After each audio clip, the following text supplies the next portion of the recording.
Madame Registrar. Le juge Arius, Madame la greffière d'audience, je vous prie de citer l'affaire.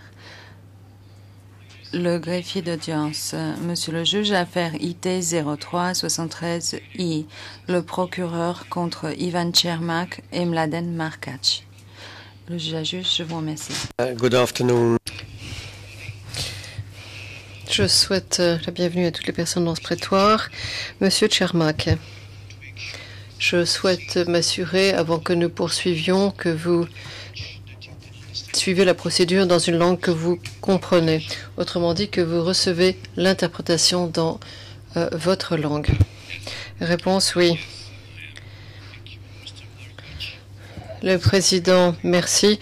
Je souhaite vous poser la même question, Monsieur Markac. Je souhaite m'assurer que vous entendez ce qui se dit dans ce prétoire dans une langue que vous comprenez. Réponse de l'accusé, oui, absolument. Je vous souhaite la bienvenue. La présentation des parties, s'il vous plaît. Monsieur Scott, bonjour. Il s'agit de Kenneth Scott, premier substitut du procureur, représentant le procureur. Je suis en présence aujourd'hui, et j'ai l'honneur de le dire, de Madame Carla Del Ponte, également l'accusation, du côté de l'accusation, Madame Laurie Sartorio et la commise des audiences, Diane Bowles. Merci, le président, je vous remercie. Bonjour, la défense, s'il vous plaît. Monsieur Prodanovic, bonjour, Monsieur le Président. Je m'appelle Čedo Prodanovic, je suis de Zagreb et je représente Ivan Chermak. Le Président, je vous souhaite la bienvenue. Présentation des parties, Monsieur Markac. Monsieur Markac, bonjour, Monsieur le Président. Je représente Monsieur Markac. Je m'appelle Miroslav Sepavovic, assisté de Monsieur Markac. Mikulicic de Zagreb, se reprend l'interprète. Au président, merci. Je vous souhaite la bienvenue. Je souhaite m'assurer que le greffe vous a autorisé à représenter votre client, car je crois qu'une telle autorisation ne s'applique pour l'instant qu'au conseil. Monsieur Mikulicic, est-ce exact? Monsieur Sepavovic, pourriez-vous, s'il vous plaît, me confirmer ceci? Si tel n'est pas le cas, vous seriez dans l'obligation de quitter le prétoire et de rester dans la galerie du public. La défense. Oui, les difficultés administratives ont été surmontées et je puis rester dans cette salle d'audience. Le président, qui vous a donné cette autorisation? Je vous prie. Monsieur Sepavovic, le greffe, Monsieur le Président. Le Président, Monsieur le greffier, pourriez-vous me confirmer ceci, s'il vous plaît? Car j'ai reçu des informations contraires avant le début de cette séance. OK. Président. Très bien. Nous allons maintenant commencer par la comparution initiale de Ivan Chermak et Mladen Markac en vertu de l'article 62 des règles de procédure et de preuve. Avant de commencer, je souhaite donner un bref aperçu historique de cette affaire. L'acte d'accusation rédigé contre Ivan Chermak et Mladen Markac ont été confirmés par le juge Parker, un juge permanent au sein de ce tribunal et de la chambre de première instance numéro 2, et ce, le 24 février de l'année 2004. Cette même date, le juge Parker a premièrement rendu une décision sur le réexamen de l'acte d'accusation, a demandé que ce dernier ne soit pas communiqué, et un mandat d'arrêt ex parte sous scellé a également été rédigé, et une ordonnance portant sur le transfèrement de ces deux accusés. Par la suite, le 8 mars, mon confrère, le juge Parker, a également rendu une ordonnance permettant de lever les scellés sur l'acte d'accusation. Il a également rendu une décision de réexamen, et en enlevant les scellés, la décision de réexamen de l'acte d'accusation ainsi qu'une ordonnance de non-communication ainsi que les mandats d'arrêt. Et sur ordre du président de ce tribunal, le lendemain, à savoir le 9 mars 2004, dans le cadre de cette affaire contre Ivan Čermák et Mladen Markač ont été assignés à 7 chambres de première instance, à savoir la chambre de première instance numéro 2. Ivan Čermák et Mladen Markač ont été transférés au centre de détention du tribunal international hier, jeudi, à savoir le 11 mars 2004. Monsieur Čermák et Monsieur Markač, dans quelques instants, je vais vous donner l'occasion de présenter vos plaidoyers eu égard aux différents chefs d'accusation qui figurent dans l'acte d'accusation du 19 février 2004. Avant de faire cela, néanmoins, je vais vous poser un certain nombre de questions. Et avant de vous poser ces questions, je souhaite vous rappeler que vous avez le droit de garder le silence, à savoir de ne répondre à aucune des questions que je vais vous poser. Monsieur Čermák, puis-je vous demander de vous lever, je vous prie. Again, I want to confirm first. Encore une fois, je souhaite m'assurer que vous entendez cette procédure dans une langue que vous comprenez. L'accusé Čermák, je suis toute la procédure dans ma langue. Je vous remercie. Pourriez-vous me donner votre nom et prénom, je vous prie? Réponse: Ivan Čermák. Le président, avez-vous des surnoms? Vous appelle-t-on par un quelconque surnom? Réponse: non. On m'appelle Čermák. En général. Le président: quel est votre lieu de naissance et quelle est la date de votre...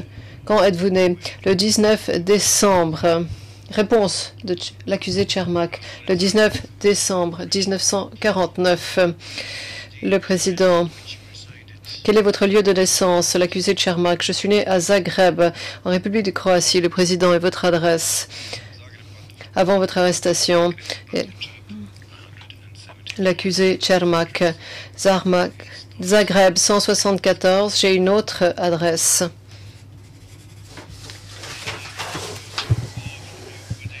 Pantovčák, numéro 174, et Toplica. Le président: je souhaite savoir si votre famille est au courant de votre arrestation. Réponse: oui. Ma famille a été informée de mon arrestation et ma famille sait que je me suis rendu de façon volontaire. Question: le président: est-ce que votre famille sait que vous êtes actuellement à La Haye? Réponse: oui. Je leur ai dit que tout me convient et que le personnel au sein du quartier pénitentiaire est extrêmement courtois. Le président: souhaitez-vous, monsieur, que le tribunal avise un autre membre de votre famille de votre déferment ici? Réponse: cela ne s'impose pas, je vous remercie. Et chacun sait que je suis ici. Le président: je vous remercie. Le président, se tournant vers monsieur Markač. Monsieur Markač, nous allons refaire la même chose avec vous. Je souhaite m'assurer que vous suivez la procédure dans une langue que vous comprenez. Réponse de l'accusé Markač: oui, absolument. Le président: poursuivons. Donnez-nous votre nom et prénom, s'il vous plaît. Réponse: je suis un général de corps d'armée et je m'appelle Mladen Markač. Le président: vous appelle-t-on par un quelconque surnom? Réponse: non. Question: quelle est votre date de naissance? Réponse: je suis né le 8 mai 1955 à Đurđevac, dans la République de Croatie. Le président: pourriez-vous nous donner votre dernier lieu de résidence avant votre arrestation, je vous prie? Réponse: Tuchanova, numéro 3 à Zagreb. Le président. Les membres de votre famille ont-ils été tenus au courant de votre arrestation ainsi que de votre transfert ici à La Haye? Réponse. Oui, absolument. Et ils savent également que je me suis rendu volontairement. Le président, souhaitez-vous que nous contactions un autre membre de votre famille? Réponse. Cela n'est pas nécessaire. Chacun a été informé. Le président, je souhaite maintenant m'adresser à 2 accusés. Savez-vous si l'ambassade de Croatie à La Haye a été informée de votre présence ici, ainsi que de la procédure en cours devant ce tribunal? Réponse. Oui, absolument. Et ils assistent à l'audience. Ils se trouvent dans la galerie du public. Absolument. Réponse de l'accusé Čermák et les réponses de l'accusé Marčák. Oui, absolument. Ils sont au courant. Le président, devant ce tribunal, vous jouissez d'un certain nombre de droits. Ces droits sont clairement exposés dans 2 articles de notre statut. Mais d'autres droits auxquels je vais faire référence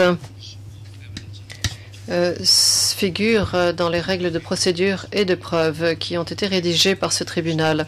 Je souhaite en premier lieu évoquer la question des droits qui vous sont conférés par notre statut. Je demande à ce que on lise les différents extraits de ce statut qui vous accorde ces droits, les articles 20 et 21 du statut de ce tribunal.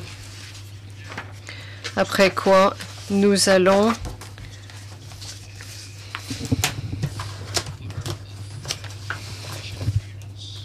évoquer la question de la comparution initiale et de l'acte d'accusation, la partie la plus formelle de cette procédure. Je vous demande de lire, Monsieur le greffier, les articles 20 et 21, s'il vous plaît. Article 20.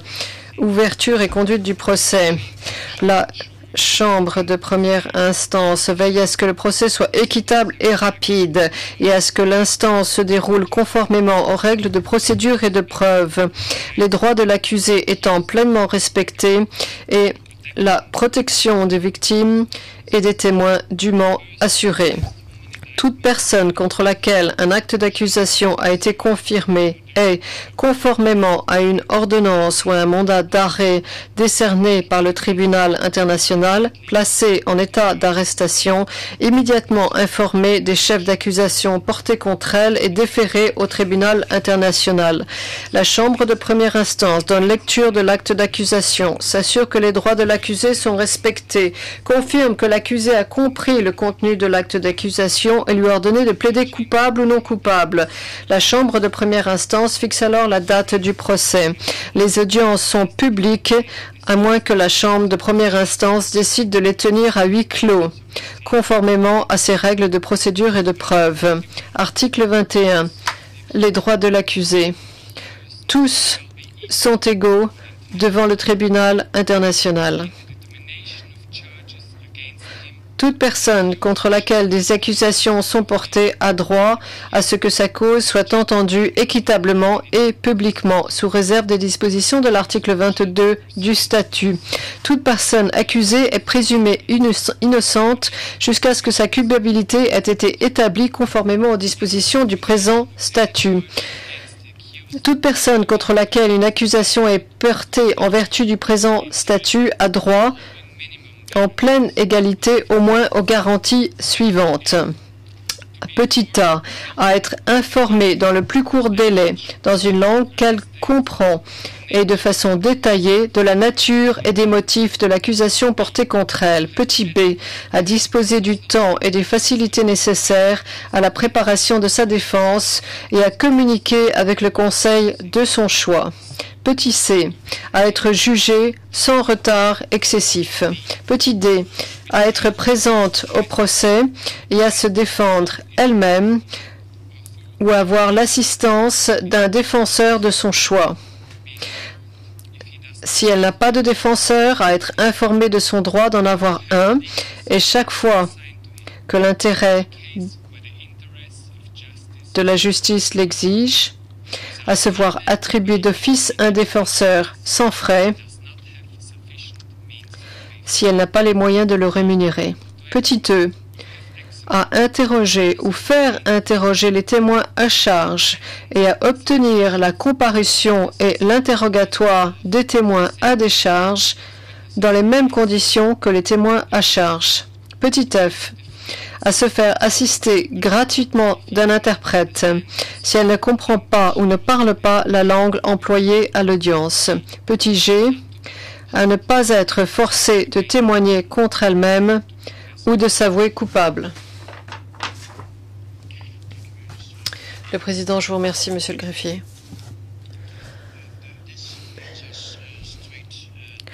Nous allons donc maintenant évoquer l'acte d'accusation. On a dû vous notifier l'acte d'accusation. Vous avez dû le recevoir dans votre propre langue. Je souhaite en premier lieu m'assurer que cela est effectivement bien le cas. Monsieur Cermak, réponse de l'accusé Cermak, vous avez tout à fait raison. On nous a remis une version de l'acte d'accusation dans notre propre langue. Le président, puisque nous parlons de cela maintenant, je souhaite m'assurer que vous ayez bien compris le contenu de cet acte d'accusation. Réponse de l'accusé Cermak, j'ai compris le contenu de l'acte d'accusation. Le président se tourne vers Mladen Markac. Je vous pose la même question. Vous a-t-on signifié l'acte d'accusation? L'avez-vous reçu dans votre langue? Réponse de l'accusé Markac. J'ai reçu l'acte d'accusation, je l'ai lu et je l'ai compris. Le président, je vous ai posé ces questions car l'étape suivante, qui est sans doute la partie la plus importante de cette procédure, requiert que je vous demande de plaider coupable ou non coupable à l'encontre des chefs d'accusation qui ont été portés contre vous. Et conformément à notre article 62,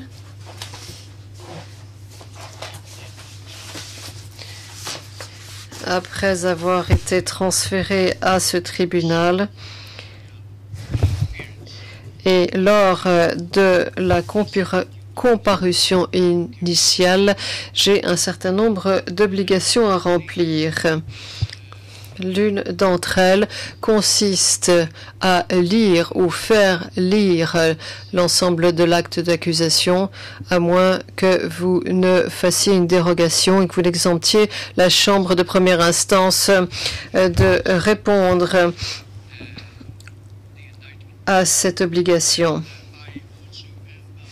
Je puis ainsi m'assurer que vous avez compris l'acte d'accusation. J'ai également l'obligation de vous informer qu'en vertu de l'article 62, 30 jours après la comparution initiale, à partir d'aujourd'hui, on va vous demander de plaider coupable ou non coupable eu égard à chaque chef d'accusation. Cela ne signifie pas pour autant que nous allons devoir tous attendre ces 30 jours, car le président de la Chambre, au cours de l'audience portant sur la comparution initiale, peut vous poser un certain nombre de questions. Je peux, par contre, vous demander aujourd'hui si vous êtes prêt à plaider coupable ou non coupable. Si tel n'est pas le cas, vous avez 30 jours pour vous préparer.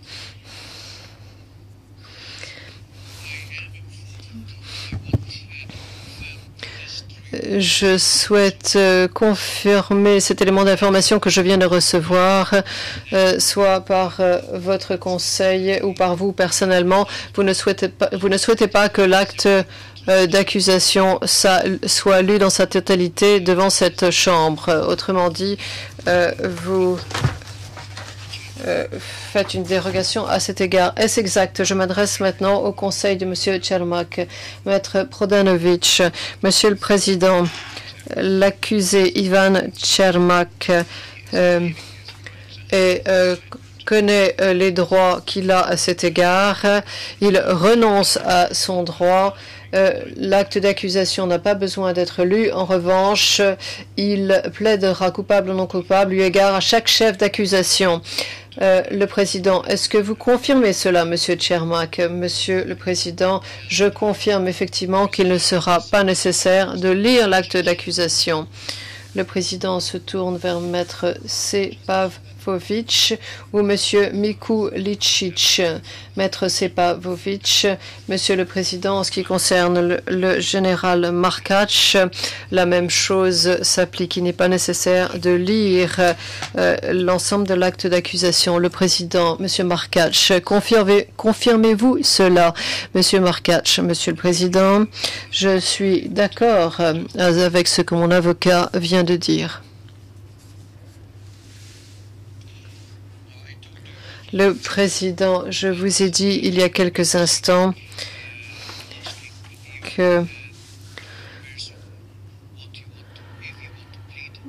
je vais vous poser un certain nombre de questions sur votre plaidoyer. Si vous souhaitez plaider coupable ou non coupable à l'encontre des chefs d'accusation qui ont été portés contre vous. Avant de ce faire, néanmoins, je souhaite m'assurer que vous avez eu l'occasion d'en parler avec vos avocats respectifs et que vous avez pu entendre leurs conseils à cet égard. Monsieur Čermák, avez-vous abordé cette question avec votre avocat? Êtes-vous disposé à plaider aujourd'hui ou non? Réponse. L'accusé Čermák. Monsieur le Président, j'ai lu et analyser l'acte d'accusation en présence de mon conseil et je suis disposé à plaider aujourd'hui. Le Président, Général Markač, j'ai fait une erreur au niveau des noms, pardonnez-moi. Avez-vous eu l'occasion d'aborder cette question avec votre avocat? Et si tel est le cas, êtes-vous disposé à plaider coupable ou non coupable aujourd'hui? L'accusé Markač. Monsieur le Président, j'ai lu et analysé l'acte d'accusation avec mon conseil et je suis disposé à plaider aujourd'hui. Le Président, très bien. Donc je m'adresse maintenant à vos conseils. Certaines difficultés ont-elles été portées à votre connaissance dont la Chambre n'a pas connaissance?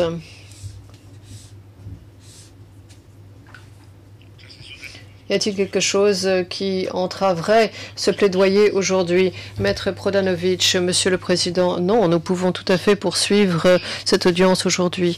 Je souhaite poser la même question concernant Monsieur le Général Markač. Maître Šepakovič, Monsieur le Président, en ce qui concerne le Général Markač, il n'y a pas d'obstacle. Je vous remercie. Le Président, je vous remercie. Par conséquent, étant donné que vous avez renoncé à ce droit et que vous avez confirmé ce droit, l'ensemble de l'acte d'accusation ne sera pas lu au cœur de cette audience. En revanche, je vais simplement vous lire les chefs d'accusation qui figurent dans l'acte d'accusation rédigé le 19 février 2004 par le procureur. Et à la suite de chaque chef d'accusation, je vais vous demander à chacun d'entre vous comment vous souhaitez plaider eu égard au chef d'accusation en question. Vous avez ces deux alternatives, soit vous plaidez coupable, soit vous plaidez non coupable, soit vous décidez de garder le silence. Dans la dernière éventualité, la Chambre de première instance doit se conformer à nos règles de procédure et de preuve. Je ne pense pas néanmoins que ceci soit le cas aujourd'hui.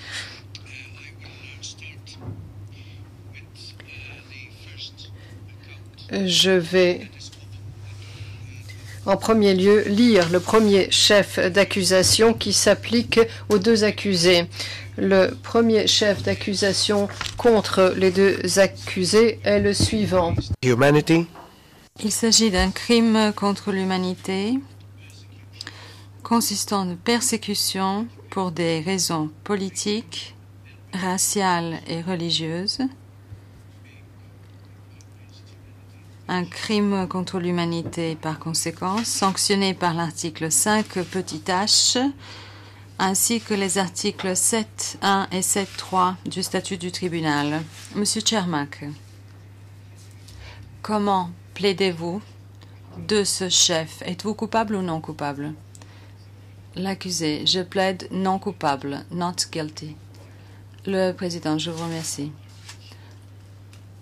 Monsieur Markach, Monsieur le général Markach, comment plaidez-vous de ce premier chef? Plaidez-vous coupable ou non coupable? Monsieur Markach, Monsieur le juge, je plaide non coupable. Le président, Monsieur le greffier d'audience, pour le compte-rendu d'audience, veuillez consigner le plaidoyer de non-culpabilité pour les deux accusés. Pour ce qui est du premier chef de l'acte d'accusation. Pour ce qui est du deuxième chef d'accusation, il s'agit d'un chef pour meurtre, une violation des lois ou coutumes de la guerre, reconnu par l'article 3.1 petit a commun des conventions de Genève de 1949 et sanctionné par l'article 3 ainsi que l'article 7.3 du statut du tribunal. Monsieur Cermak, comment plaidez-vous de ce chef d'accusation? Plaidez-vous coupable ou non coupable? L'accusé Cermak, Monsieur le Président, je plaide non coupable. Le Président, je vous remercie. Général Markach, comment plaidez-vous de ce chef de meurtre? Plaidez-vous coupable ou non coupable? L'accusé Markach, Monsieur le Président, je plaide non coupable. Le Président, je vous remercie. Monsieur le greffier d'audience, je voudrais qu'il soit consigné en compte-rendu d'audience que les deux accusés ont plaidé non coupable de ce chef de l'acte d'accusation. Ensuite, le chef d'accusation numéro 3, pillage de biens publics ou privés, une violation des lois ou coutumes de la guerre, sanctionné par l'article 3 petit e, ainsi que les articles 7.1 et 7.3 du statut du tribunal. Monsieur Cermak,